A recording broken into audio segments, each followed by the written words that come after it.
Family immigrated from China to the United States in 1990, and we came with a lot of disadvantages.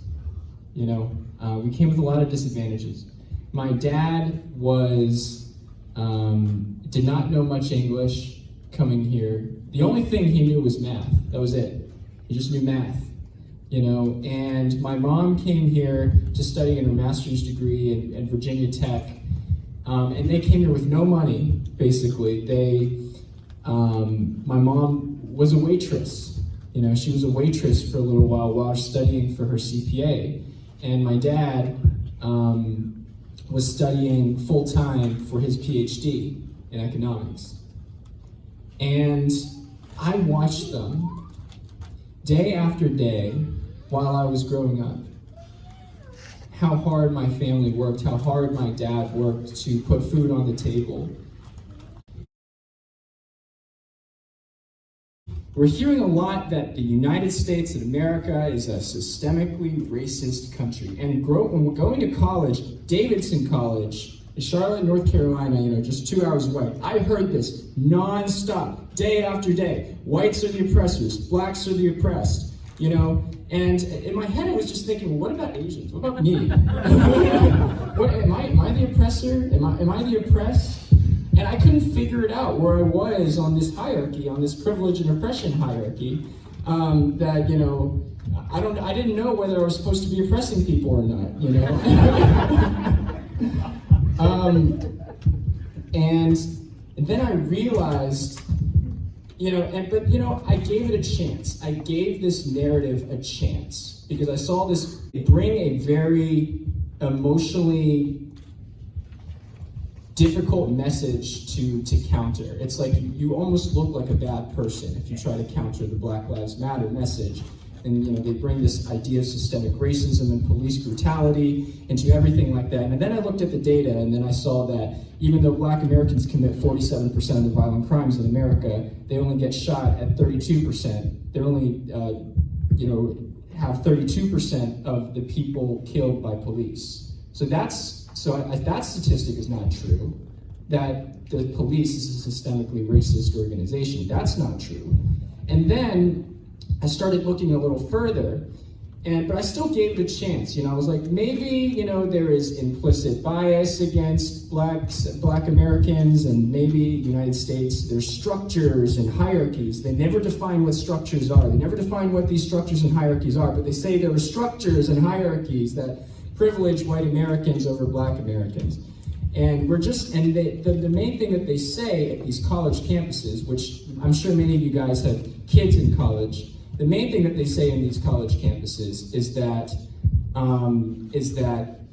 we're just trying to fight racism, right? So I tested that, and I remembered the coverage of the Harvard discrimination case. How many of you guys have heard of what has been happening with Harvard discriminating against Asian Americans? Raise your hand. Okay, well, a lot of you haven't. So let me tell you a little bit about what's happening. They say, no, we can't have too many of you. We need to help the people who are truly oppressed, not you, the people who are truly oppressed. And I realized I had to write a book about this. I had to shed light on what's going on in our culture because Harvard's ideology, guys, is spreading. It is spreading in the idea of critical race theory. Do you guys want to know where critical race theory came from? Critical race theory came from Harvard University. In 1980, a professor named Derek Bell made a law review article that created the basis for critical race theory, what he called critical legal studies at the time. Basically, he said his argument was that color blindness was not enough, that treating people as individuals was not enough. You had to actually force Black people into positions of power for them to have true equity in America today. And that's the fundamental That's what critical race theory fundamentally is. Critical race theory is fundamentally an argument that asserts that you are fundamentally defined by your race and that we live in a racial hierarchy. Whites at the top, blacks on the bottom, and Asians God knows where.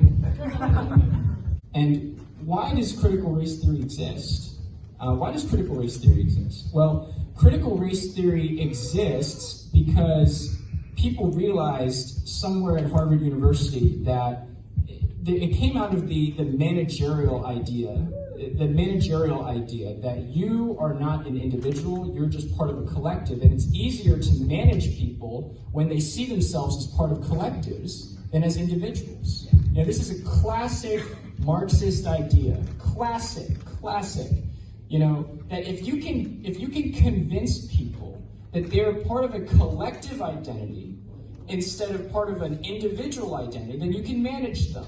And of course, Harvard people love managing other people. They love being elites, So this idea caught fire at Harvard, and it went into the second two law schools. Then it went into the undergrad schools. Now it's in the public high schools. Now it's going into middle schools. Now Ibram X. Kendi wrote a book called Anti-Racist Baby, for goodness sakes. And Ibram X. Kendi is today's prophet of. Is today's best-known critical race theory proselytizer, so to speak. So you have critical race theory that makes this assertion that America is in this racial hierarchy, and that America is still a country founded upon white supremacist principles. But Asian Americans totally inconvenience that ideology. They totally dismantle it, because Asian Americans should have the greatest claim to racial, okay, I don't want to say greatest, but Asian Americans should have a great claim to supposed racial victimization in America. Their claim would be, we come here with no generational wealth. We face discrimination, we face attacks, we face hate.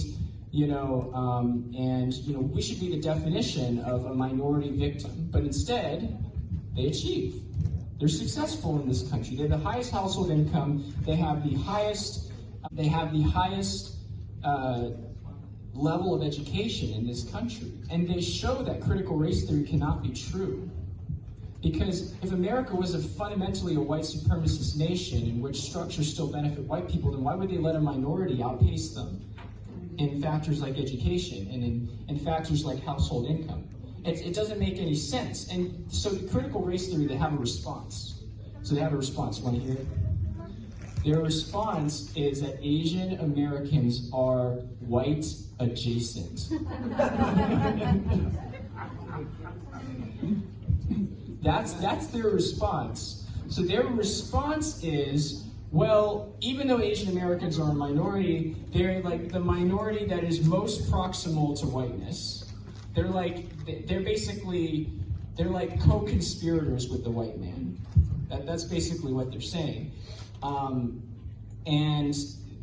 This is obviously untrue. I mean, you come from a country like Vietnam or China where you don't even speak English in this country, and you're co-conspirators with the white man. That doesn't make any sense. So the point is they really have no idea what to do with Asian Americans, so they just simply suppress them. They suppress stories of their excellence. And this suppression is outlaid in this critical race theory-based system.